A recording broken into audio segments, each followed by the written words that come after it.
कक्षा 9वीं की स्टूडेंट फाइलें आपके यहाँ पर सामाजिक विज्ञान का अर्धवार्षिक परीक्षा 2025-26 का पेपर लेके आ चुके हैं। आप लोग बहुत सारे यहाँ पर कमेंट आ रहे थे कि सामाजिक विज्ञान पेपर लाओ, तो इस वीडियो में हम आपका सामाजिक विज्ञान का पूरा संपूर्ण उत्तर सहित पेपर कंप्लीट करने वाले हैं। तो इस वीडियो को आपको ध्यान से देखना और वीडियो को लाइक कर लीजिए, चैनल को सब्सक्राइब कर लीजिए। साथ ही इस वीडियो को आपको अपने दोस्तों को जरूर शेयर कर देना, जिससे वो भी अच्छे अंक ला सके सामाजिक विज्ञान पेपर में। तो आप यहाँ पर देख लीजिए कक्षा 9वीं अर्धवार्षिक परीक्षा 2025-26 सामाजिक विज्ञान हिंदी इंग्लिश वर्जन दोनों में आपका पेपर रहने वाला है और मार्क्स 75 अंक रहेगा। टोटल क्वेश्चन आपके 23 रहने वाले हैं। साथ ही आपके यहाँ पर निर्देश आते हैं, सही प्रश्न अनिवार्य, ठीक है। तो आप यहाँ पर निर्देश पढ़ लीजिएगा और साथ ही आप यहाँ पर देख लीजिए पूरा पेपर आपका आ चुका है। तो चलिए जो आपका पेपर है वो हम यहाँ पर देख लेते हैं। तो आपके पहले तो आते हैं सही विकल्प का चयन कर लिखिए, जो कि आपके यहाँ पर 6 नंबर के रहेंगे। तो आपको यहाँ पर ध्यान से देखना है और सभी लोग वीडियो को लाइक जरूर कर लीजिए, ठीक है। तो स्टूडेंट आप यहाँ पर देख लीजिए जो आपके यहाँ पर दिया गया फ्रांसीसी क्रांति कब हुई थी। तो आपका आ था 1789 ईस्वी, बा था 1799 ईस्वी और सा था 1804 ईस्वी और दा था 1815 ईस्वी। तो यहाँ फ्रांसीसी क्रांति कब हुई थी, तो इसका आंसर 1789 ईस्वी हो जाएगा। सॉरी, हाँ 1789 ईस्वी रहेगा इसका राइट आंसर। फिर आपका दूसरा आता भारत का क्षेत्र विश्व के कुल भौगोलिक क्षेत्र पर कितना प्रतिशत है। तो आपका आता 3.2%, बा आता 2.4% और सा आता 5.6% और दा आता 4.2%। तो इसका आंसर आपका 2.4% हो जाएगा। फिर आपका तीसरा आता डेमोक्रेसी शब्द किस भाषा से लिया गया है। तो आपका आता लैटिन, बा आता यूनानी और सा आता फ्रेंच और दा आता जर्मन। तो इसका राइट आंसर आपका यूनानी हो जाएगा। फिर आपका यहाँ पर चौथा आता है उत्पादन का मुख्य कारक क्या है। तो आपका आ ऑप्शन भूमि दिया गया, बा ऑप्शन श्रम दिया गया, सा ऑप्शन पूंजी दिया गया, दा ऑप्शन उपरोक्त सभी दिया गया है। तो चौथे का आंसर आपका उपरोक्त सभी हो जाएगा। फिर आपका पांचवा आता बुलर झील निम्नलिखित में से किस राज्य में स्थित है। तो आपका आता राजस्थान, बा ऑप्शन आता उत्तर प्रदेश, सा ऑप्शन आता जम्मू कश्मीर और दा आता हिमाचल प्रदेश। तो यहाँ बुलर झील निम्नलिखित में से किस राज्य में स्थित है। तो पाँचवें का आंसर आपका यहाँ पर जम्मू कश्मीर हो जाएगा। फिर आपका यहाँ पर छठवां आता रॉबर्ट ओवन कहाँ का रहने वाला था। तो आपका आता जर्मनी, बा आता फ्रांस और सा आता इंग्लैंड और दा आता रूस। तो यहाँ पर रॉबर्ट ओवन कहाँ का रहने वाला था। तो यहाँ पर इसका आंसर आपका इंग्लैंड हो जाएगा, ठीक है। इस तरह से आपके जो सही विकल्प वो कंप्लीट हो जाते हैं। आपने अच्छे से यहाँ पर याद कर लिए होंगे और साथ यहाँ पर इंग्लिश मीडियम के स्टूडेंट भी देख लीजिए। पहले का आपका यहाँ पर ए राइट आंसर रहेगा और दूसरे का आपका यहाँ पर बी राइट आंसर रहने वाला है और तीसरे का आपका यहाँ पर जो राइट आंसर रहेगा वो बी हो जाएगा। और साथ ही जो आपका यहाँ पर चौथी का राइट आंसर रहने वाला था वो आपका डी रहेगा, ऑल ऑफ द अबव। और पाँचवीं का राइट आंसर आपका यहाँ पर सी रहने वाला था और छठवें का जो राइट आंसर रहेगा वो आपका यहाँ पर सी हो जाएगा, ठीक है। इस तरह से जो है आपके सही विकल्प कंप्लीट हो जाते हैं। अब प्रश्न 2 आता रिक्त स्थानों की पूर्ति कीजिए, जो कि आपकी 6 नंबर के रहने वाले हैं। तो पहला था यंग इंडिया पत्रिका का संपादन ... ने किया था।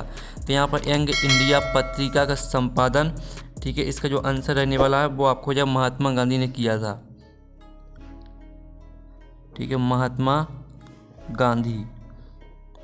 फिर आपका आता भारत में एक स्थलीय सीमा को छूने वाले राज्यों की संख्या ... है। तो भारत में एक स्थलीय सीमा को छूने वाले राज्यों की संख्या आपकी 16 है। फिर आपका तीसरा आता सन 1917 में रूस की क्रांति का नेता ... था। तो सन 1917 में रूस की क्रांति का नेता आपका यहाँ पर जो रहेगा वो हो जाएगा आपका, ठीक है, व्लादिमीर, ठीक है। आप यहाँ पर देख लीजिए व्लादिमीर लेनिन, ठीक है, ये आपका यहाँ पर आंसर हो जाएगा तीसरे का। फिर आपका चौथा आता भारत के संविधान के निर्माण में कुल ... समितियाँ थीं। तो भारत के संविधान के निर्माण में कुल 22 समितियाँ थीं। फिर पाँचवा आता पलमपुर में खेती की मुख्य गतिविधि ... है। तो पलमपुर में खेती की मुख्य गतिविधि कृषि है, ठीक है, कृषि आपका इसका राइट आंसर हो जाएगा। फिर आपका छठवां आता भारत का सबसे पूर्वी देशांतर 97 डिग्री 25 पूर्व है, ठीक है, पूर्व अक्षांश पूर्व है। इस तरह से आपका इसका आंसर रहने वाला है। अब यहाँ पर इंग्लिश मीडियम के स्टूडेंट भी देख लीजिए। अब प्रश्न 3 आता सत्ता का चयन करके लिखिए, जो कि आपके 6 नंबर के रहेंगे। पहला था भारत दुनिया का सबसे बड़ा लोकतांत्रिक देश है। तो पहला आपका यहाँ पर सत्य रहेगा। फिर आपका यहाँ पर दूसरा आता जर्मनी में वाइमर गणराज्य की स्थापना प्रथम विश्व युद्ध के बाद हुई थी। तो दूसरा आपका सत्य रहेगा। फिर आपका तीसरा आता भूमि एक प्राकृतिक संसाधन है। तो तीसरा आपका सत्य रहेगा। अब चलिए आपका यहाँ पर चौथा देख लेते हैं। तो स्टूडेंट आपके यहाँ पर जो चौथा असतह आता है वो भी हमें यहाँ पर देख लेते हैं। तो आप यहाँ पर देख लीजिए गंगा नदी का उद्गम स्थल उत्तराखंड में है। तो जो आपका रहने वाला चौथा वो आपका सत्य हो जाएगा। फिर 5वां था भारत में राष्ट्रपति कार्यकाल 6 वर्ष का होता है। तो जो आपका रहने वाला वो असत्य हो जाएगा। फिर 6वां आता कार्यकाल भारत को लगभग 2 बराबर भागों में बांटती है। तो आपका यह 6वां सत्य रहेगा। तो इस तरह से आपके सत्य असत्य हो जाते हैं। साथ ही आप इंग्लिश मीडियम के स्टूडेंट देख लीजिए। अब प्रश्न चलाता है सही जोड़ी के मिलान कर लिखिए, जो कि 6 नंबर की रहेंगी। स्तंभ में आपकी सही जोड़ी दी गई है। पहले आती है हिटलर का जन्म। तो यहाँ पर हिटलर का जन्म आपका जो हुआ है वो आपका यहाँ पर 1889 हो जाएगा। फिर दूसरा आता ग्रीष्म ऋतु में चलने वाली हवाएं। तो इसको आपको मैच कर देना लू से सामने ही। और सुंदरवन डेल्टा, तो इसको आपको पश्चिम बंगाल से मैच कर देना है। जो चौथी आती प्राथमिक क्षेत्र, तो इसको आपको यहाँ पर कृषि से मैच कर देना है। और 5वीं आती है लोकसभा, तो लोकसभा को आपको निम्न सदन से मैच कर देना है। और जो 6वीं आती टैगा, तो इसको प्राकृतिक वनस्पति से मैच कर देना है। ठीक है, इस तरह से आपकी सही जोड़ी कंप्लीट हो जाती है। साथ ही यहाँ पे इंग्लिश मीडियम के स्टूडेंट भी देख लीजिए। जिस तरह से हमने यहाँ पे हिंदी मीडियम की स्टूडेंट के लिए मैच कराई है उसी तरह से मैच कर लेनी है। अब प्रश्न 5 आता है एक है शब्द वाक्य में उत्तर दीजिए, जो कि आपके 6 नंबर के रहने वाले हैं। फ्रांस में 1794 तक चलने वाली मुद्रा का नाम लिखिए। तो इसका आंसर आपका लिब्रे हो जाएगा, लिब्रे। ठीक है, आपकी आती है भारत के उस भाग का नाम लिखिए जो 3 ओर से समुद्र से घिरा है। तो इसका आंसर प्रायद्वीपीय पठार हो जाएगा। ठीक है, प्रायद्वीपीय पठार। और जो आपका आता है संविधान सभा के अध्यक्ष कौन थे, तो इसका आंसर आपका यहाँ पर डॉक्टर राजेंद्र प्रसाद। ठीक है, फिर आपका आता भारत में किस प्रकार की जलवायु पाई जाती है, तो इसमें आंसर रहेगा उष्णकटिबंधीय। उष्णकटिबंधीय। ठीक है, भारत में उष्णकटिबंधीय मानसूनी जलवायु पाई जाती है, मानसूनी जलवायु। फिर आपका आता मसाई क्या है।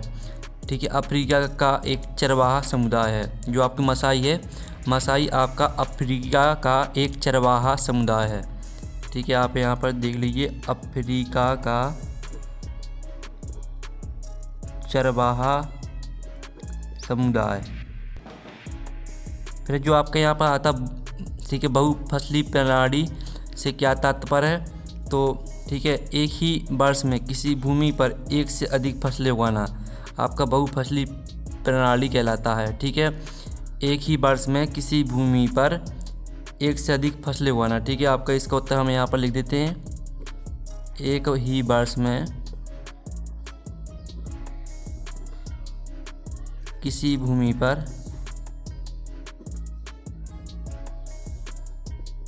ठीक है, आप यहाँ पर देख लीजिए एक ही वर्ष में किसी भूमि पर एक से अधिक फसलें उगाना, एक से अधिक फसलें उगाना।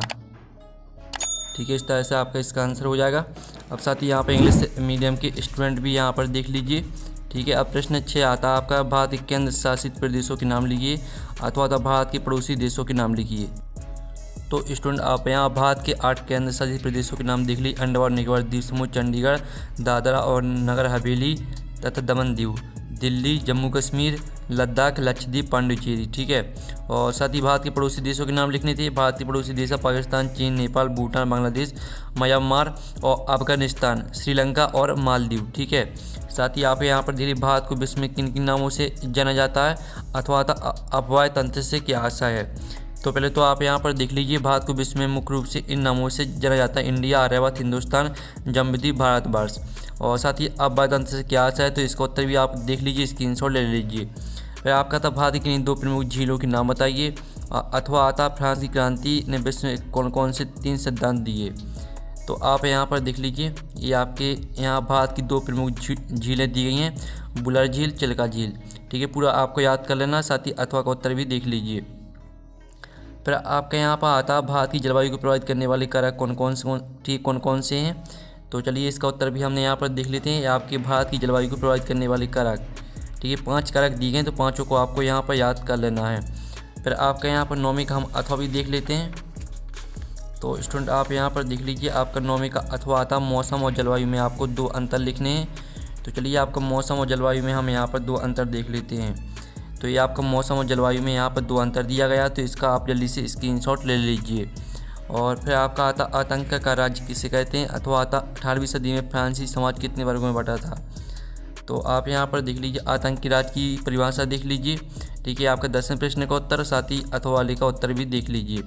ठीक है, फिर आपका यहाँ पर आता कार्ल मार्क्स का पूंजीवादी पर क्या विचार था, अथवा आता द्वितीय इंटरनेशनल क्या था। तो आप यहाँ पर देखिए, कार्ल मार्क्स का पूंजीवादी पर क्या विचार था। तो ये आपके 3 पॉइंट दिए हैं, तीनों पॉइंटों को याद कर लेना। साथ ही द्वितीय इंटरनेशनल क्या था, तो इस वाले का उत्तर भी देख लीजिए। ठीक है, फिर आपका यहाँ पर आता लोकतांत्रिक सरकार क्या होती है, अथवा आता संविधान सभा क्या है। तो आप यहाँ पर देख लीजिए, लोकतांत्रिक सरकार क्या होती है, इसके लिए आपको 3 पॉइंट को याद करना है। ठीक है, आपका 12वें प्रश्न का उत्तर हो जाता है।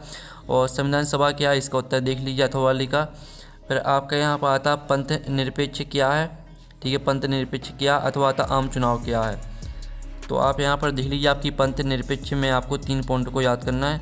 और आम चुनाव क्या है, इसका उत्तर भी देख लीजिए। कार्यशील पूंजी से आपका क्या तात्पर्य है, अथवा आता पलमपुर गांव के विकास तंत्र के बारे में आप क्या जानते हैं। तो आप यहाँ पर देख लीजिए, आपका 14वें प्रश्न का उत्तर रहेगा कार्यशील पूंजी से आपका क्या तात्पर्य है। ठीक है, और अथवा वाले का उत्तर देख लीजिए, ये आपका अथवा वाले का उत्तर दिया गया है। फिर आपके यहाँ पर आता है रबी और खरीफ फसल में आपको 2 अंतर लिखना है, अथवा आता मानव पूंजी अन्य संसाधनों से किस प्रकार श्रेष्ठ लिखिए। तो पहले तो आप यहाँ पर रबी और खरीफ फसल में अंतर देख लीजिए, आपका रबी और खरीफ फसल में अंतर दिया गया है। साथ ही ठीक है, इस तरह से आपका यहाँ पर आंसर हो जाता है। और जो आपका यहाँ पर दिए मानव पूंजी अन्य संसाधनों से किस प्रकार श्रेष्ठ है, वो भी आपको ठीक है याद करना है। तो ये आपका अथवा वाले का आंसर रहेगा। ठीक है, आपका अथवा वाले का आंसर दिया गया। फिर आपका आता संसाधन के रूप में लोग किस प्रकार उत्पादन की मात्रा को प्रभावित करते हैं। तो चलिए आपका यहाँ पर 16वें का आंसर देख लेते हैं। तो ये आपका 16वें का आंसर दिया गया है, तो इसका स्क्रीनशॉट आप ले लीजिए। फिर आपके यहाँ पर देख लेते हैं अथवा। ठीक है, मतदाता सूची क्या होती है, लिखिए। तो चलिए इसका आंसर भी हम यहाँ पर आपको खुद कर लेना है। फिर आपका आता आर्थिक एवं गैर आर्थिक क्रियाओं में अंतर लिखिए, अथवा आता सर्वाधिक गरीब जनसंख्या वाले 3 राज्यों के नाम लिखिए। तो ये आपका आर्थिक और गैर आर्थिक क्रियाओं में अंतर दिया गया है। ठीक है, और ये आपका अथवा का आंसर दिया गया है 17वें के अथवा का। ठीक है, तो स्क्रीनशॉट आपको लेते चलना है। फिर आपका 18वां आता है भारत को उपमहाद्वीप की संज्ञा क्यों दी जाती है, 3 बिंदुओं से स्पष्ट कीजिए। अथवा आता हिंद महासागर में भारत की केंद्रीय स्थिति होने के 3 लाभ लिखिए।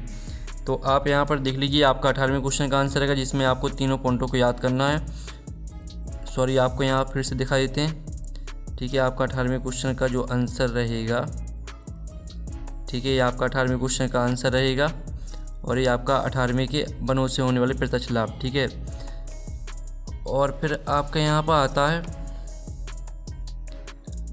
ये तो आपका यहाँ पर 18वां तो हो गया। ठीक है, आपका जो 19वां था वनों से होने वाले प्रत्यक्ष लाभ, वो आपका 19वां प्रश्न का उत्तर था। ठीक है, और जो अथवा वाला दिया वैज्ञानिक मानकी की नई योजना के अंतर्गत क्या कदम उठाए गए, तो इसका जो आंसर रहने वाला है 19वें क्वेश्चन का। ठीक, 19वें के अथवा का। तो 19वें के अथवा का उत्तर हम यहाँ पर देख लेते हैं। तो ये आपका वैज्ञानिक वानिकी की नई योजना, वैज्ञानिक वानिकी की नई योजना के अंतर्गत उठाए गए कदम। ठीक है, तीनों पॉइंटों को पूरे याद कर लेना है। फिर आपका जो यहाँ पर दिया गया 20वां आर्थिक गतिविधियों को विभिन्न क्षेत्र को कैसे वर्गीकृत किया गया, प्रत्येक क्षेत्र का एक उदाहरण दीजिए। अथवा आता मानव संसाधन, भूमि और भौतिक पूंजी जैसे अन्य संसाधनों से कैसे भिन्न समझा कर लिखिए। तो चलिए आपका 20वें प्रश्न का उत्तर देख लेते हैं। ये आपका यहाँ पर रहने वाला 20वें प्रश्न का उत्तर। ठीक है, आर्थिक गतिविधियों का वर्गीकरण। आर्थिक गतिविधियों को मुख्य रूप से 3 क्षेत्रों में वर्गीकृत किया गया है। तीनों हेडिंग को पूरा याद कर लेना है। ठीक है, साथ ही जो आपका यहाँ पर अथवा वाला दिया गया है, मानव संसाधन, भूमि और भौतिक पूंजी जैसे अन्य संसाधनों से कैसे भिन्न समझा कर लिखिए।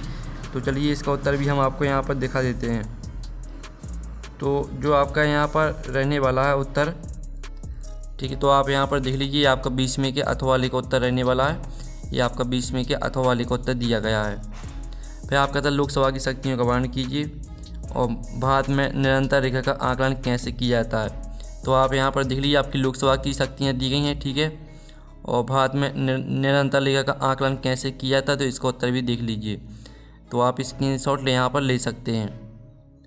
और फिर आपका जो 22वां आता है लोकतंत्र में चुनाव की ज़रूरत क्यों है लिखिए, अथवा आता आचार संहिता क्या समझाकर लिखिए। तो यहाँ पर ठीक है, लोकतंत्र में चुनावों की ज़रूरत क्यों है, इसका उत्तर आप यहाँ पर देख लीजिए, ये आपका यहाँ पर दिया गया है। और आचार संहिता क्या समझाकर लिखिए, तो ये रहा इसका उत्तर पूरा। ठीक है, आप यहाँ पर देख लीजिए, रहा आपका इसका उत्तर, सॉरी आपके यहाँ पर ये पूरा उत्तर दिया गया है। ठीक है, तो इसका उत्तर आप यहाँ पर स्क्रीनशॉट ले सकते हैं। और फिर आप यहाँ पर देख लीजिए, आपका यहाँ पर 23वां प्रश्न आता है जिसमें आपको भारत के मानचित्र में दर्शाना है। तो इसका उत्तर आपको खुद कर लेना है। ठीक है, इसका उत्तर आपको टेलीग्राम ग्रुप में मिल जाएगा, जिसकी लिंक वीडियो के डिस्क्रिप्शन में दी गई है। तो आपका जो पेपर है वो कंप्लीट हो जाता है। तो हम नेक्स्ट वीडियो में मिलते हैं। Thanks for watching.